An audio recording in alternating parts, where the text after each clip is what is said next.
Hello and welcome to my channel. This is Tuesday Talks. Tuesday Talks is a Goodreads group that was created by Janie over at the Bookworm's Buddy and Janelle from Miss J. Rod's Reads. I will leave all of their information and the Goodreads information down in the description box. This week's topic is: what elements or aspects of books do you have to have in order to recommend them to family and friends? So, what elements do I have to have in order to recommend a book?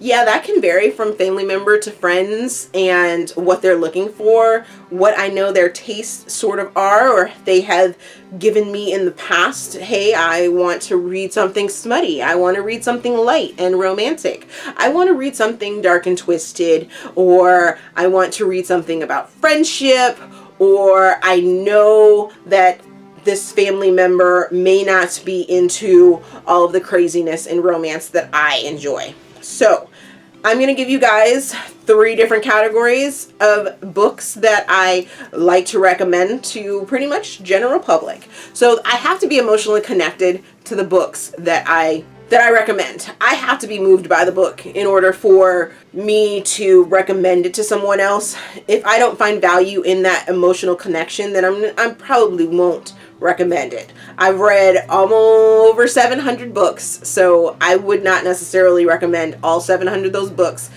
I probably wouldn't recommend like half of those books. It just depends. It really depends on my emotional connection to the book and also how I feel they're going to emotionally connect to that book as well. Next thing is that I have to like characters. I have to like the character that I am promoting. If there is some sort of a redeemable action or redeemable qualities to the character, even if I dislike them in the beginning, if they redeem themselves throughout the story, they have a beautiful story arc, then yes, I will recommend that story and say, hey, you need to take this journey with this character. If you watched any of my videos, you know that I will describe a story like that it is about the journey and how the character moved on through something. That is one of the main things that I do to keep from giving away and doing spoiler-free reviews, is just by saying that, hey, this character had a journey and it was beautiful and it was raw. So I'm like a little off topic, so yeah, reeling it back in. But then I have to have, as well as a likable character and emotional connection, I also have to have a flowing storyline. If the storyline is presented and there are a bunch of story holes or time holes or things just jump around and it doesn't make sense, that is a big irk of mine, and it will cost the story stars in review and rating. If I don't feel connected and smoothly moved through a journey of a character flow of the story, yeah, probably won't get very many stars from me. I may like it and enjoy it, but that doesn't necessarily mean that I'm going to recommend it to family and friends. Sorry. So let's get to the books that I am very much going to recommend to you guys, and I'll give you the reasons why I recommend them and who I recommend them to. Let's get to it. So the first book is going to be Dying Wish by Margaret McHazer.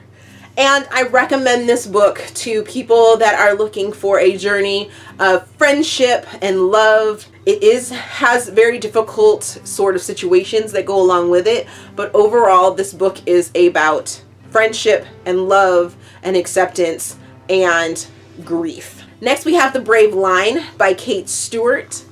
And I recommend this book to anyone that is definitely looking for a book that is going to be funny and sweet, but at the same time have definite angst and some romance aspects to it. It has a very well written and researched content of law enforcement aspects to it in the dispatchers sort of arena and also as law enforcement. So definitely check out this book if you enjoy any of those topics. Next is going to be the Consequences series by Alethea Roman. That consists of Consequences, Truth, Conviction, Revealed, Beyond the Consequences.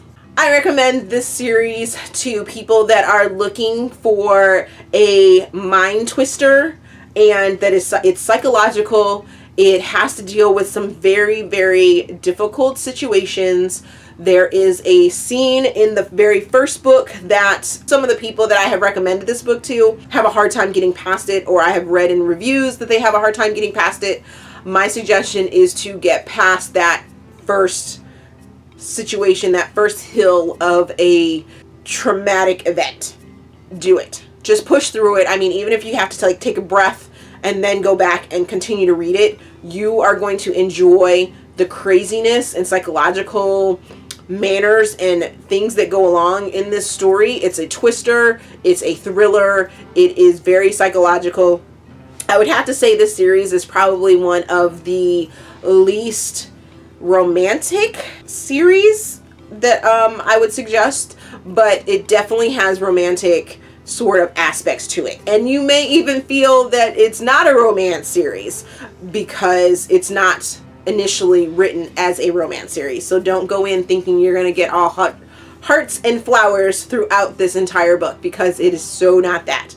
Definitely go in if you're looking for a mystery thriller that's very psychological. Check that out. Next is going to be Red Lights, Black Hearts by Fabiola Francisco. And this series, or this book, is so emotional. So very emotional. I mean, if you were looking for a book hangover, this would be a book for you. It is sexy. It is a very on the edge. It's very different. So very different. So your main character is she works in the red light district, pretty much a prostitute in the Netherlands, in Amsterdam. So she works in the red light district, but she is running from something in her past. She has to figure out what she's going to do with her life, and it's a journey that is just so crazy. I mean, it doesn't even end how I wanted it to end. It was just that crazy. It was definitely a book hangover. It stopped me from reading another book that sort of goes with it but doesn't go with it. But this book is definitely something that's going to make you think. It actually offers some other books inside of the book that you probably should go along and read as well. So it's just great. It's just amazing. I loved this book and I can't get enough of it. Plus the cover is pretty amazing as well, as you could probably see. The next book is going to be, or actually it's two books, and that's going to be Flow and Grip by Kennedy Ryan. And this book is an interracial book, or interracial relationship book.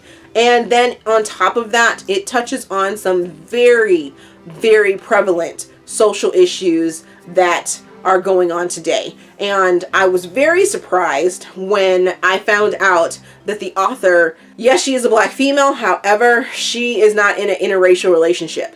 I was super surprised by finding that out, because the writing style definitely feels as if she is in a interracial relationship and that she knows some of these aspects.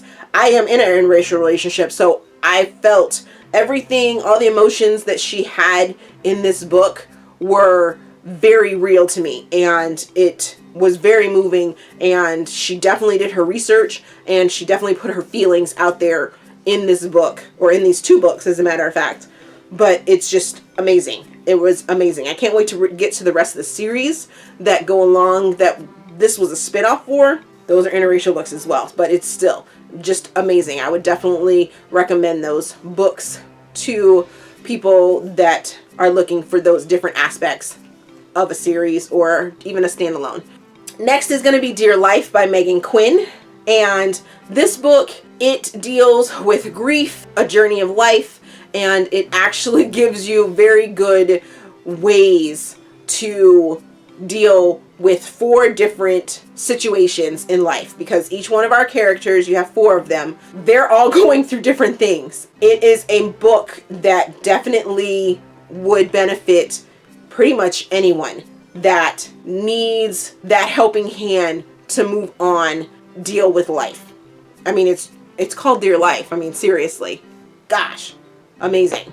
Next is going to be Harley and Rose by Carmen Jenner. And I suggest this book because it deals with a book of what if when you're dealing with friends, and how do you deal with something happening to your best friend and you don't know what else to do with it, especially if you have feelings for them, or if those feelings aren't returned and they're moving on. But what do you do when you want to support them in their moving on, but you still have all these feelings for them? So definitely go check that out. Plus that cover is freaking amazing.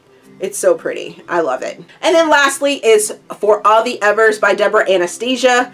And when I read this book, I loved the premise around it, period, because she pitched it, or it is a tribute to her uncle who was KIA in one of the wars, fought in, and it definitely gives you that what if factor. What if he had came home? What if we could travel time? What if you could be that special someone for another person? Oh, so amazing.